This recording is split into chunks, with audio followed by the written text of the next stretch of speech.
Estamos de volta para falar agora de um tema que está no centro da nova geopolítica dos investimentos, os minerais estratégicos. O Brasil acaba de firmar acordos internacionais nessa área e busca atrair grandes volumes de capital para desenvolver as suas cadeias de minerais. Para comentar esse movimento, a gente recebe o Carlo Pereira, que está em Riad, participando do Future Minerals Forum, o principal encontro global sobre o futuro da mineração e das cadeias de suprimento mineral. Carlo, que bom contar contigo. Obrigada por levar a gente junto aí nessa viagem. Boa tarde. Nath, boa tarde. Uma satisfação estar aqui com você. Prazer o nosso. Ô, Carlo, o Brasil assinou recentemente um acordo de cooperação mineral com a Arábia Saudita, né? O que esse movimento representa na prática para a estratégia brasileira nesse setor? Foi sim, Nath. O ministro Alexandre Silveira, ele está aqui na Arábia Saudita, né? Ele ainda está por aqui fazendo uma série de reuniões com diferentes ministérios. E ontem, então, com o Ministério de Minas e Indústria da Arábia Saudita, ele assinou um memorando de entendimento. Esse memorando de entendimento, ele cobre áreas desde conhecimento, troca de conhecimento, né?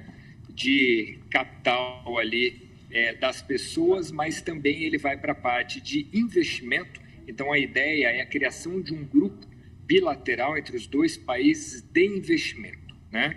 E também fala aqui de tecnologias. Então, é um passo bastante importante, né, Nath? Muitas vezes fica meio etéreo esse tipo de acordo, só que, ao mesmo tempo, ele é bastante importante para mostrar que os dois países têm a intenção de fazer coisas juntos, né?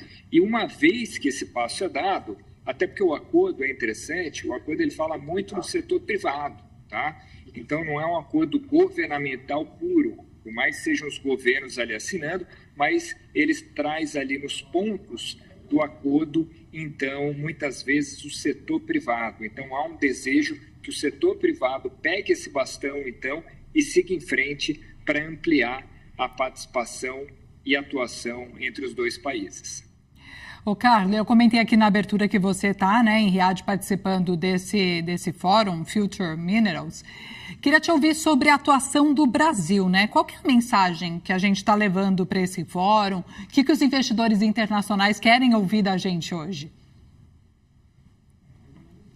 Olha só, né, como a gente sempre traz aqui, né, o Brasil ele tem reservas grandiosas em todos os minerais que a gente possa imaginar, né? Então, quando a gente pensa nos minerais críticos, né, os minerais de transição energética, as terras raras, o Brasil está sempre ali, se não o primeiro, segundo, entre as 5 maiores reservas. E aquilo que eu venho dizendo para as pessoas aqui que não têm muita clareza disso, Nath, que é interessante que, olha só, por exemplo, né, a gente está em segundo lugar com relação a terras raras, né, tão importantes para tudo, né, defesa, para transição energética, para soberania digital, né, pensando em AI também, né, eles são necessários, esses elementos são necessários para tudo, né, e é o que eu sempre falo, olha só, o Brasil é segundo, mas sempre lembrando que o Brasil, diferente do Canadá, Austrália ou até mesmo China, tem mapeado apenas 23% do seu território, né? Então, a gente pode ter muito mais reserva ainda, tá? Então, esse é um recado a ser trazido para cá, sem dúvida nenhuma. E, sem dúvida, a gente é uma potência em tecnologia de mineração também, né? Fora isso, tá, as nossas pessoas, é muito interessante ver isso por aqui também. Você muitas vezes cruza com brasileiros e brasileiras aqui que trabalham em mineradoras internacionais, né, e são levados para essas mineradoras porque a gente produz muita gente boa também, tá?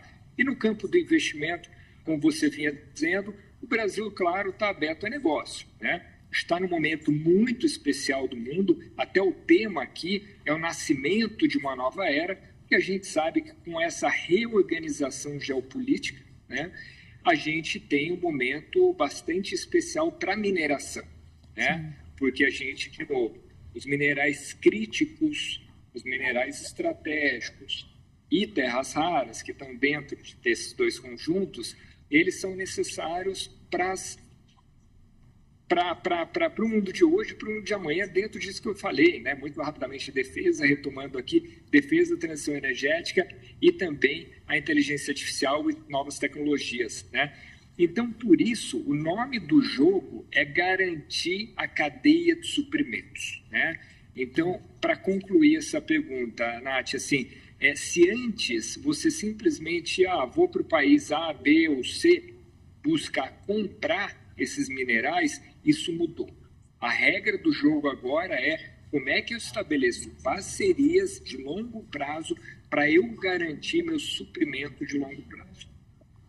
Ô, Carlos, e aí o governo brasileiro fala em atrair, né, 100 bilhões de reais em investimentos para entrar de vez nessa disputa aí global pelos minerais estratégicos. O que precisa acontecer para que essa ambição se torne realidade, de fato?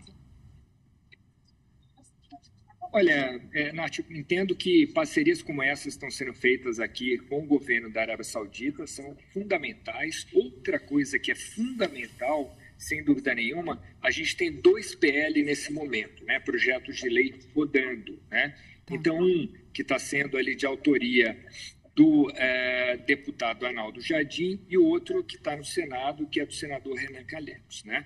E eles são muito importantes, tá? Porque eles, primeiro, definem ali a regra do jogo, mas eles trazem coisas básicas, como, por exemplo, definir quais são para o Brasil os minerais estratégicos, né?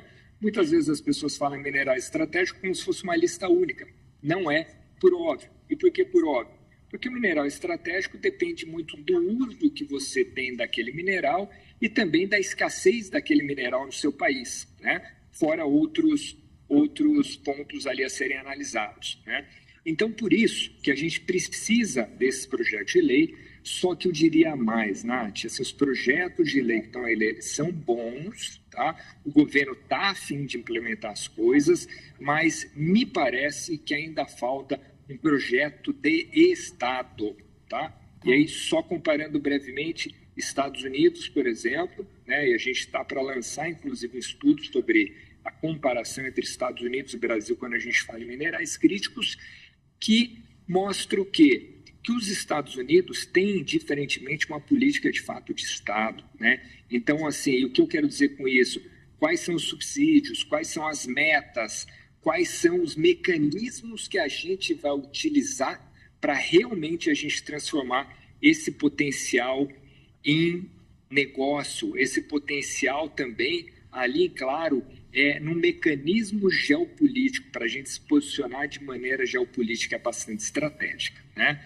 Então, na minha opinião, não é pouco, tá, Nath? Mas eu acho que a gente está no caminho, mas eu acho que a gente tem que, claro, adicionar a esses PL uma camada de uma política de Estado.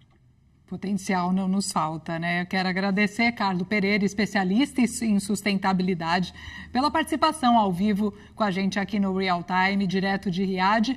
Bom fim de tarde, começo da noite, porque são 6h30 da tarde aí na Arábia Saudita, tá correto, Carlos?